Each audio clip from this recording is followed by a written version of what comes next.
Brace yourself for this 10-slide story about William Shakespeare. Let's see if we can get it done in 60 seconds or less. Ready? Go. Though we have little information about Shakespeare, let's review the 9 main facts. 1. He was born in Stratford-on-Avon. The more accepted date he was born is April 23, 1564. 2. He was born to a well-off family, Father John and Mother Mary Arden, 7 brothers and sisters. 3. Some agree that he went to a free grammar school named King's New School, where he studied Latin and classical works. Other scholars deny that Shakespeare had any education. These are also scholars who believe Shakespeare is a fictional person. 4. He married Anne Hathaway. The first sonnet is said to be about her. They had 3 kids.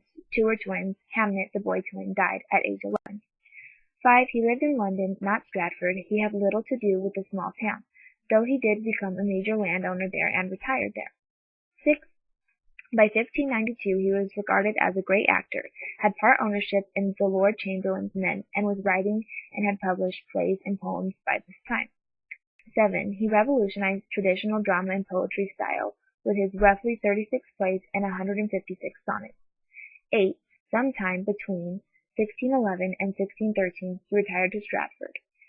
Finally, 9. He died on his 52nd birthday, April 23, 1616. 150 years later, many scholars began to question Shakespeare as the authentic author to the plays we attribute to him.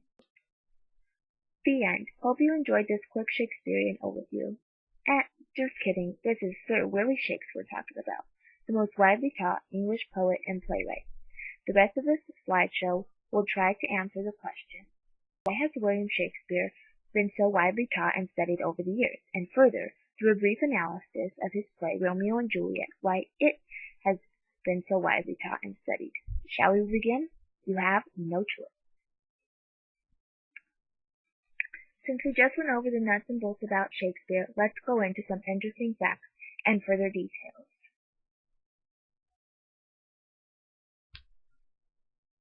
This is the only portrait of Shakespeare that is deemed a true representation of him. It is referred to as the Droeshout engraving, as it appeared on the first folio in 1623. Shakespeare's fellow actors and colleagues affirmed the credibility of the portrait. There are, however, many varying portraits of Shakespeare. This is the flower portrait, known to be a 19th century forgery.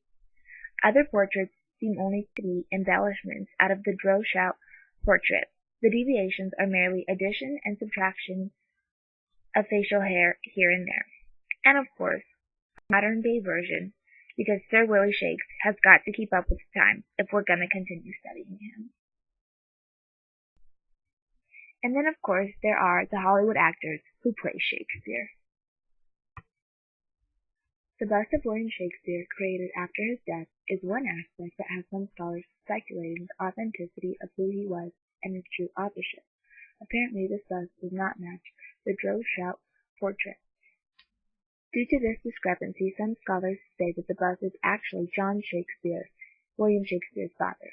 The feather he is holding supposedly started out as a sack of grain or wool, but was changed to help conceal the identity of the true author. All these images together help create cartoon caricatures of Shakespeare. Perhaps his lack of, or just controversial identity is one reason we keep him around. We can almost create any image of him we wish. Of course, poor old Yorick has been added to the image as well. You can't get far in talking about Shakespeare without mentioning the Globe Theatre. Shakespeare and the Lord Chamberlain's men performed at the Globe Theatre, and plays are still put on in the theatre today. Many of Shakespeare's plays were first published in quartos, basically pamphlets called quartos because they were folded into 4 leaves. Some of the first quartos do not have his name appear on the title pages. This is because he was not well known enough. Once his name began to appear on the cover pages is when we can assume he was pretty well known. The folio was printed by 2 of his colleagues in 1623 after his death. The publication consisted of 36 plays, 18 of which had never been published before. Due to corrections made by Shakespeare, other actors, and audience members, as well as smeared printing, many of the plays in the folio are not the original version. Shakespeare wrote 156 sonnets which were actually intended for private readership. The sonnets are composed of 3 quatrains and a couplet. The couplet signifies the turn of the poem. Every other line rhymes with each other, and the meter is in iambic pentameter. Only 3 of Shakespeare's sonnets deviate from this form. Keep in mind the question at hand is, why do we continue to hold Shakespeare at such a high esteem? Could it be his use and mastery of the soliloquy? These sonnets within plays are used to explore a character's mind in depth, like Hamlet's famous soliloquy, which illustrates turmoil within the character. Many times, these monologues create self-to-self conflict rather than self-to-society conflict, which the rest of the play takes care of. Perhaps it is the number of phrases Shakespeare has added to the English language, which is by far more numerous than any other literary figure. But that could be because he has been so widely studied, not exactly the reason why. Nonetheless, he coined the phrase, "knock knock, who's there?" and Shakespearean insults run quite the long list, as you can see. Others have tried to invent words and phrases like Shakespeare, but they must not have as much esteem as Shakespeare. Another aspect of Shakespeare's literary merit is his grave located in the chancel of the Holy Trinity Church, which has a curse engraved on the tombstone. The translation of the engraving is, "For Jesus' sake forbear to dig the dust enclosed here. Blessed be the man that spares these bones, and cursed be he that moves my bones." Clearly, this engraving shows the respect held for Shakespeare. Signature variations are supposed evidence for this. Apparently, to some, this shows his illiteracy, and therefore lack of ability to compose plays and poems. 2 speculated alternative authors for Shakespeare's work are Francis Bacon and Christopher Marlowe.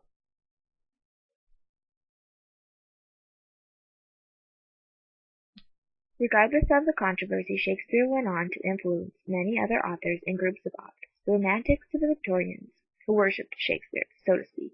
George Bernard Shaw referred to this high level of esteem as bardolatry.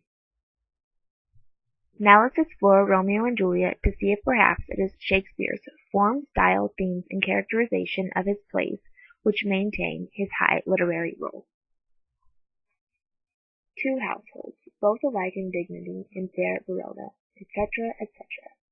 This begins the tragedy of Romeo and Juliet. We all, and most of us, know the story. Romeo and Juliet are part of 2 rival families, the Montagues and Capulets, respectively. The star-crossed lovers fall in love, but due to their families' rivalry, their fate is fatal.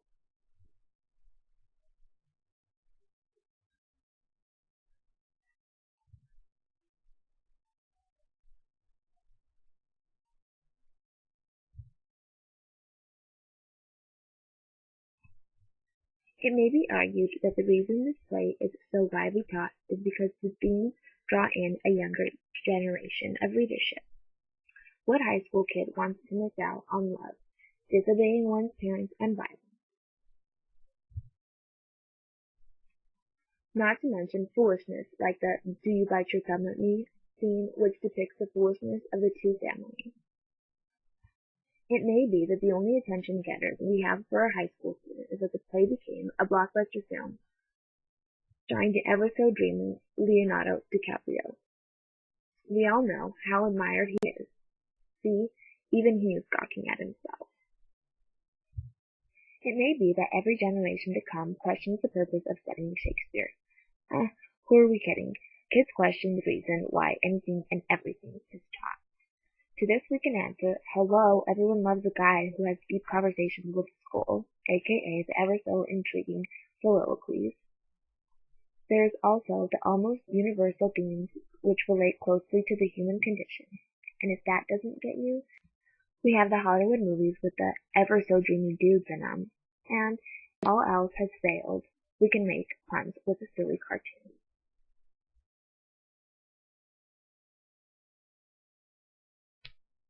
Of course, there are other playwrights like Ben Jonson who shared similar as Shakespeare and used the same form and style, so why not study them? We'll use other stories to engage our students, like West Side Story, which shares the same plot. Or, of course, Twilight. The answer to that last option is talent. Vampires are already fading out, but Shakespeare's plays and themes have captured audiences for the past 422 years. He's not going anywhere.